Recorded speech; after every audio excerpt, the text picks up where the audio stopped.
Database relationships mutual fund investors stock market please read carefully before investing and call database. Oops. Hi movie lovers, welcome to my channel cine finder. I think మీరందరు Dhurandhar the revenge part 2 trailer చూసే ఉంటారు. Part 1 ఎంత success చేసిందో మనందరికి తెలుసు. అది మర్చిపోయే లోపే మేకర్స్ పార్ట్ 2 ని 19th March కి దించేస్తున్నారు. సో మనం కూడా అంతే ఫాస్ట్ గా ట్రైలర్ అనాలిసిస్ కి వెళ్ళిపోదాం. పార్ట్ 2 అంతా రివెంజ్ మీదే వెళ్తుంది కాబట్టి మేకర్స్ చాలా తెలివిగా స్టోరీ రివీల్ ఇవ్వకుండా ట్రైలర్ అంతా ఫాస్ట్ పేసీ మ్యాచ్ కట్స్ తో కట్ చేశారు. సో మనం కూడా ఈ ట్రైలర్ లో ఉండే కీ పాయింట్స్ గురించే మాట్లాడుకుందాం. ఈ ఫ్రేమ్ చూస్తే లారీ ప్రజలందరూ కలిసి రెహమాన్ డెకైట్ అండ్ ఉజైర్ బలోచ్ ఫ్లెక్సీని తగలబెడుతుంటారు. అదే ఫ్రేమ్ లో అర్షద్ పప్పు కూడా ఉంటాడు. ఐ థింక్ రెహమాన్ డెకైట్ చనిపోయాక లారీని తన కంట్రోల్లోకి తెచ్చుకుంటాడేమో. మనం ట్రైలర్ అంతా గమనిస్తే హంసా పక్కన తనతో పాటు ట్రైన్ అయిన రిజ్వాన్ కనిపిస్తాడు. ఎందుకంటే రెహమాన్ డెకైట్ ని చంపేశాక ఆపరేషన్ దురంధర్ సక్సెస్ అవ్వాలంటే రిజ్వాన్ ఖచ్చితంగా పక్కన ఉండాలి.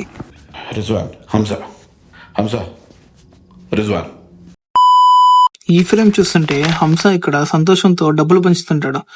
ఐ థింక్ డెకైట్ ప్లేస్ లో హంసా ఎలక్షన్ లో పోటీ చేసి గెలిచి లారీకి బాద్షా కూడా అయింటాడు. అంతా బానే ఉంది కానీ హంసా రెహమాన్ డెకైట్ ని చంపేస్తే బలోచ్ ఎందుకు సైలెంట్ గా ఉంటాడు అని మీరు అడగచ్చు. ఎందుకుంటాడు? అస్సలు ఉన్నాడు. అందుకే ట్రైలర్ లో మనకి బలోచ్ కి డౌట్ వచ్చిన వాళ్ళందరినీ వెతికి మరీ చంపుతాడు, ఇంక్లూడింగ్ బాపు డెకైట్ గ్యాంగ్ ని కూడా. అసలు మన హీరో లారీకి వచ్చింది మేజర్ ఇక్బాల్ చేసే టెర్రరిస్ట్ యాక్టివిటీస్ ఆపడానికి కదా, మరి మేజర్ ఇక్బాల్ ని ఎలా చంపుతాడు అని మీరు అడిగితే నాకు తెలిసి హంసా సేమ్ రెహమాన్ డెకైట్ ని పార్ట్ 1 లో ఎస్పీ చౌదరి హెల్ప్ తో చంపినట్టు సేమ్ అదే స్ట్రాటజీ యూజ్ చేసి మేజర్ ఇక్బాల్ ని కూడా చంపుతాడు. అంత షూర్ గా ఎలా చెప్తావు బ్రో అని మీరు అడగచ్చు. దానికి ఆన్సర్ ఏంటంటే ఈ ఫ్రేమ్స్ లో లారీ మిలిటరీ హంసాకి సపోర్ట్ ఉండడం మనం చూడొచ్చు. ఇక్కడ చూస్తే లారీ అండ్ లారీ ప్రజలు చాలా మంది చనిపోయి ఉన్నారు. ఐ థింక్ ఇదే క్లైమాక్స్ అయి ఉండొచ్చు. ఈ సీక్వెన్సెస్ లోనే మన హీరో మేజర్ ఇక్బాల్ ని చంపేస్తాడు. But end of the day ఇవన్నీ just my assumptions. Trailer ending లో చూస్తే Jameel, party president Jarwari and SP Chaudhary ఎవరినో చంపేయడానికి ఒక మీటింగ్ పెట్టుకున్నట్టున్నారు. ఐ థింక్ అది మన హీరోని లేపేయడానికి అనుకుంటా. అసలు ఈ జస్కిరత్ సింగ్ రాంగి ఎవరు? దీనికి ఆన్సర్ డైరెక్టర్ యుఆర్ఐ మూవీలోనే హింట్ ఇచ్చాడు అని అంటున్నారు. हस्बैंड थे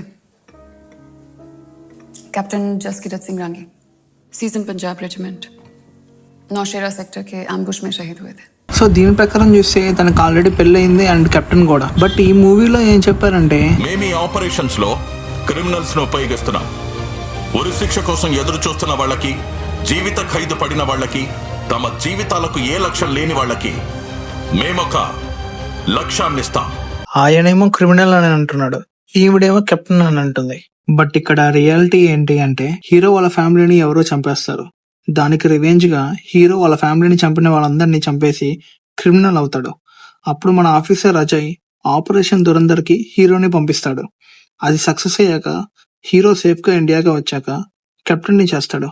సో ఆ విధంగా యుఆర్ఐ మూవీ దురంధర్ కి సీక్వెల్ లాగా ఉంటుంది. సో ఫైనల్ గా వీడియో అనాలిసిస్ అయిపోయింది.